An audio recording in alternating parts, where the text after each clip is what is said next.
Hi there, Tad Hargrave from marketingforhippies.com. I'm going to try to keep this brief, but I'm genuinely going to have a hard time doing that.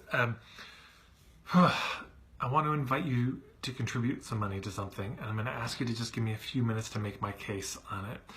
A lot of us, if we're involved in the holistic world sustainability green scene, have this dream of starting some sort of intentional community, eco-community, something either within a city or outside of the city, a plot of land where a bunch of cool folks can get together and live, share a certain culture and vision. And they're really rare in the world, actually. If you're in the same boat as me, you talk about it a lot. You have a lot of friends who talk about it. People bounce the idea around, but it's not happening very much. And not in any kind of way that's sustained or meaningful or inspiring. And I was in Amsterdam recently, and I came across a community called ADM. They've been around for 20 years, and it's one of the most inspiring places I've ever been. And they are under threat of eviction. So I went there. My friend Eric drove me. I was recommended to go there by a fellow named Yaniv, whose houseboat I was staying on. It was referred to me by my friend Suwanne, so I'd have a place to stay when I was in Amsterdam. So we drove half an hour out of town. We got there, and Suwanne, who's one of the original founders of this place, which is a squat, meaning they showed up in a pirate ship to take it over because it was an abandoned shipping facility where it was just gravel and a few trees there. They showed up and basically took it over, and it was legal at the time under squatting laws. They were allowed to do it. But since then, the squatting laws have changed.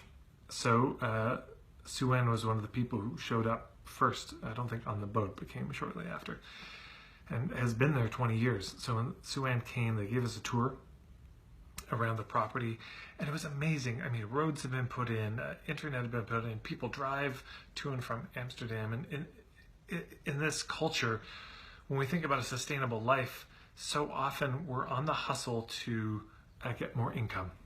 How do we get more income so we can actually afford the things that would make our lives sustainable, whether that's land or organic groceries or etc., or donating to social justice. But also, there's the other side of reducing expenses, and this is what ADM has done. They've created this off-the-grid community where artists and weirdos and beautiful, magical people, and people who just don't want to be in the rat race anymore can go. They've got about 125 people living there. And it's remarkable. It's such an incredible place. And when I asked Suwanne, I said, what did you do with all the gravel that was here when you showed up? And Suwanne said, oh, it's still there. I said, what do you mean? I just see soil. And it seemed fairly, deep enough. I couldn't see any gravel anywhere.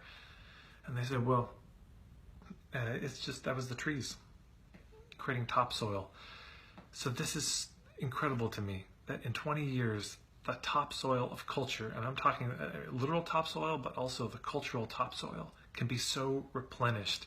We're in a time where we desperately need inspiring examples of real communities, not the theory of it, the incarnation of it.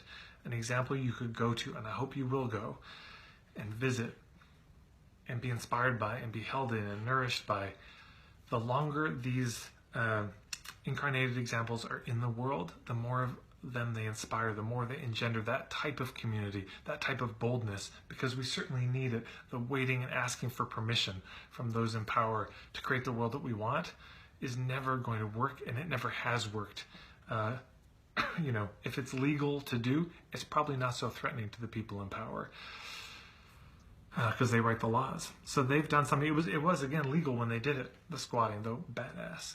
And now the laws have changed, and the city of Amsterdam wants them out, wants to evict them, wants to develop the land, of course, in some other way. But it's developed plenty. It's developed this magical culture. It's just not fitting into their capitalist economic model, and developers aren't going to make a bunch of money. So the city has already set aside $2 million to evict them, and they're trying to raise money to buy the land. I imagine in the meantime they're going to need to hire some lawyers to stall the process, and your money in this can make a huge difference. If you live in Amsterdam or anywhere near, please go visit. Maybe you can volunteer and help. If you live in Europe, God, make the drive. Go and visit this place. It's so incredible. And if you don't, get there if you can when you visit, but see if you can send some money. My contribution to their cause is going to be this video, which I'm going to spend a bunch of money to boost to see if I can get it as far and wide as possible. I hope you're going to, please, I'm begging you to consider giving to this cause. What they're doing is so incredible. On a shoestring, with no budget, they've created this incredible culture. And if they owned the land, they could do so much more. They throw festivals there, they do gatherings. And again, the longer that it's around, the more people are going to be inspired to take such bold actions and create those sort of islands of sanity around the world, which are so desperately needed. The work that I do is about helping people survive in the rat race functionally. It's how do you get more clients, make more money, and certainly that's an important part of it. How do we pay our mortgage in this system? But there's a whole other path, which is opting out of the system, which is starting, these squats, these communities, and not asking for permission to do it.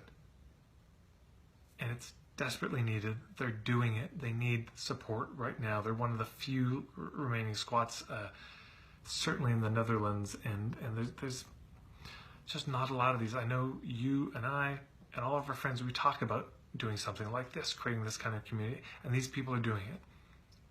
So they're worthy of our support, and they need our support, and they'll do amazing things with it, I know. So, Suwanne, I love you. From Edmonton, Alberta, I'm just sending you the biggest hug.